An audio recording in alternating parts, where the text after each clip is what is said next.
Children and animals, a world of difference between them, yet an affinity too. Cagey as a wildcat, wily as a fox, agile as a fisher, prickly as a porcupine, proud as a moose, wise as an owl, playful as an otter, and graceful and aloof as Canada's wild geese. Characteristics found in people, too.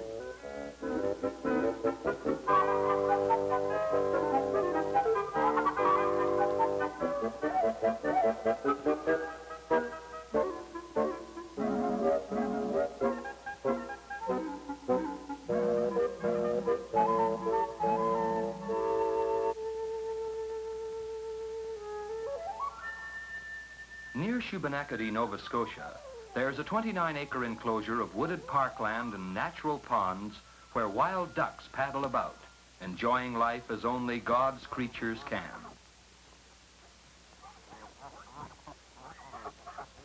Just behind the duck ponds are hatcheries, where thousands of young pheasants, quail, and other species of game birds are raised each season, hatch after hatch.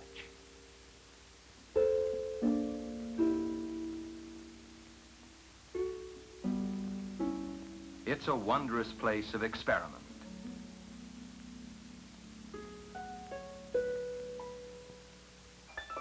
Even baby eider ducks were raised in captivity for the first time, a real accomplishment. Do they take to the water? Well, watch. All baby ducks do, naturally. The park is a project of the Department of Lands and Forests for the purpose of studying wildlife of the province, especially game birds.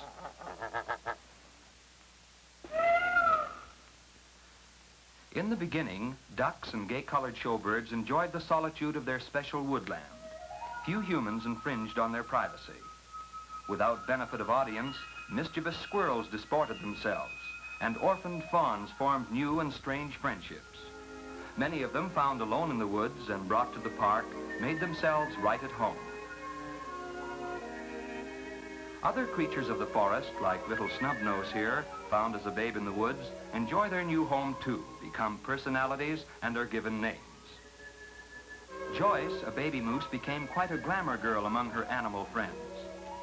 As the animal population continued to grow, the wildlife park at Shubenacadie became a woodland rendezvous, a happy place, the delight of adults and children who wonder at the fetching ways of woodland creatures.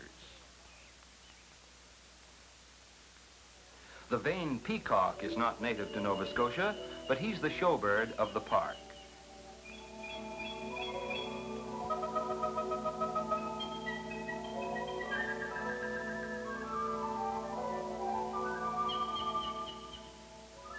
It's a place of wonder to the tiny tots, to go closer or not. Mother Peahen doesn't mind. Madame Doe doesn't mind either. In fact, all members of the gentle deer family love visitors. They're at home by adoption, and the tidbits given them make life much more intriguing.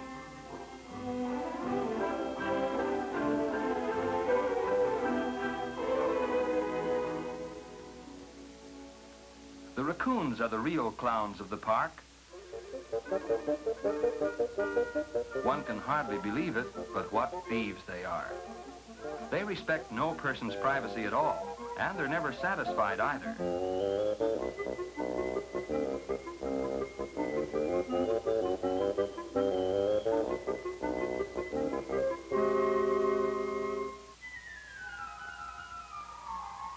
Mr. Wildcat looks just like Tabby at home, but don't tangle with him.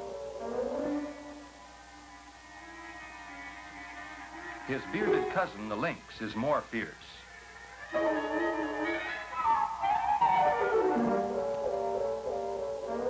Few animals in Nova Scotia need to be feared unless cornered, of course. Generally, they turn tail and run away.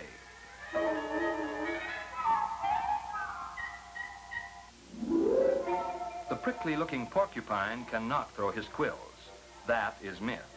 He'll scuttle out of sight every time. If frightened, Mr. Skunk's weapon is a most unpleasant odor, but this little fellow has been descented and is as harmless as a kitten. Little girl, that tiny, cute little animal is a weasel. He's bloodthirsty and vicious. Don't trust him. And the little black bear that loves candy and anything sweet will be grown up soon, but at this stage, he's such a friendly little fellow. Now, what's elegant Mr. Red Fox thinking? He and the well-known weather forecaster, the groundhog, and his albino brother are better known than the agile fisher, a tree-climbing member of the weasel tribe.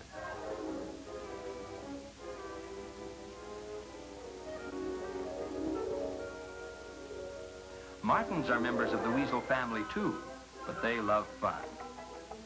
In natural habitat, they seem to fly through the trees. They're play actors at heart, especially with an audience.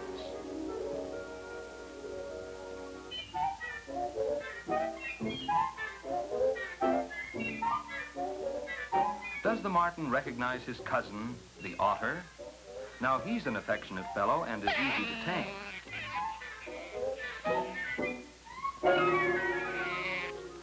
When it comes to swimming and diving, Mr. Otter is the champion of all land animals.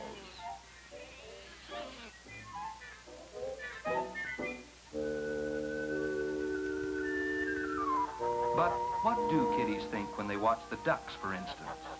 They see them strut, they see the clannishness of the eiders as they remain away from other duck members of the pond. They see them take 40 winks or a quick snack. Do the little human toddlers believe birds and animals are like people in their habits too? They are never satisfied, these children. They come again and again to this little world abounding with life. To the kiddies, the wonder is the quick movement of a squirrel, a duck sailing into a landing, a stately heron sweeping into flight, the noble bearing of the Canadian moose, even as it ambles along. Its majestic bigness hypnotizes young and old alike.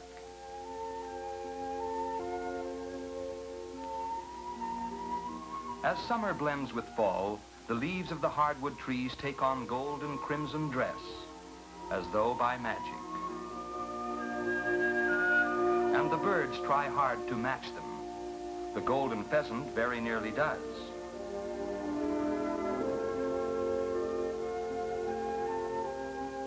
Like people, birds wear heavier clothing as winter comes near. But unlike people, even in their finest plumage, rarely will they pose. But the deer, profile or full face, he'll stand for a portrait any time, and his friendliness ranks him a general favorite. Again, with the falling of the leaves, the park alters character.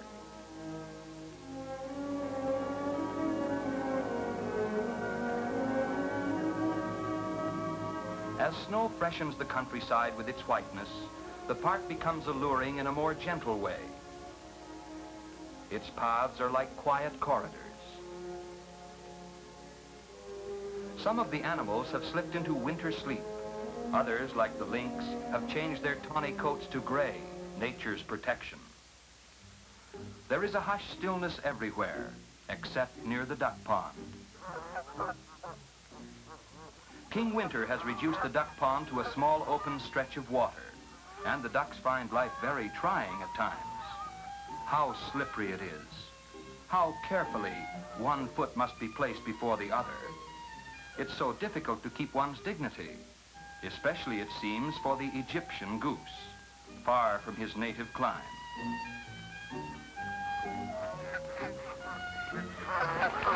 But he's not the only one. Blue goose is having trouble too.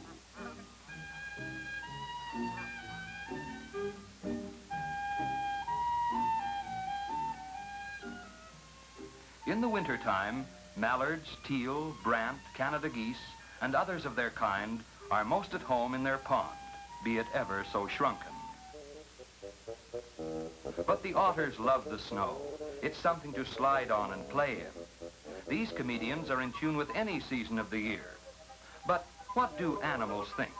Are they interested in visitors?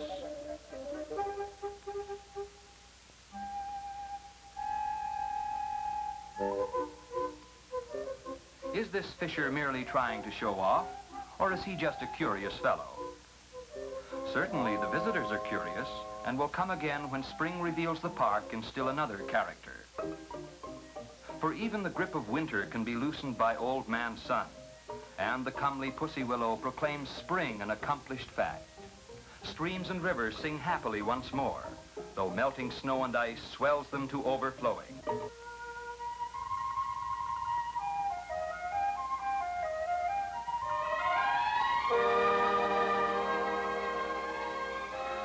Buds burst with new life, and as the waters flow more quietly, spring flowers, violets, and water plants thrust themselves into bloom as the cycle of new life starts all over again.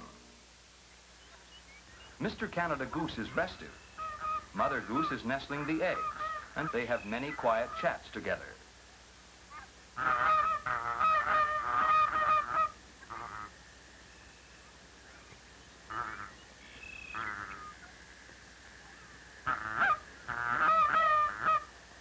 But 4 weeks of just sitting can be a boring business, broken only by time out for meals.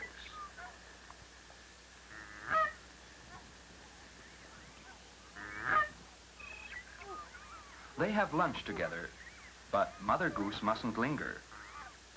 Back at the nest, she fusses with the precious eggs. She uses down from her own body to keep the drafts out.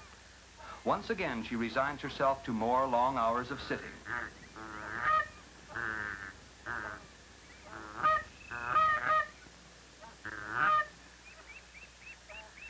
At last, the long vigil is over.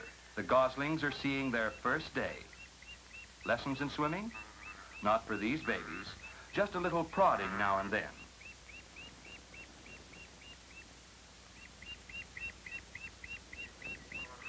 And back they come to land, where they are almost as at home.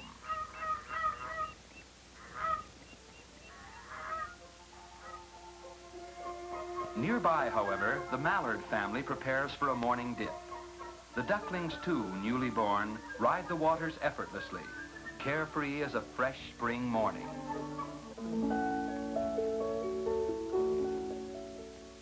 The miracle of life. A newborn fawn struggles to his legs at birth.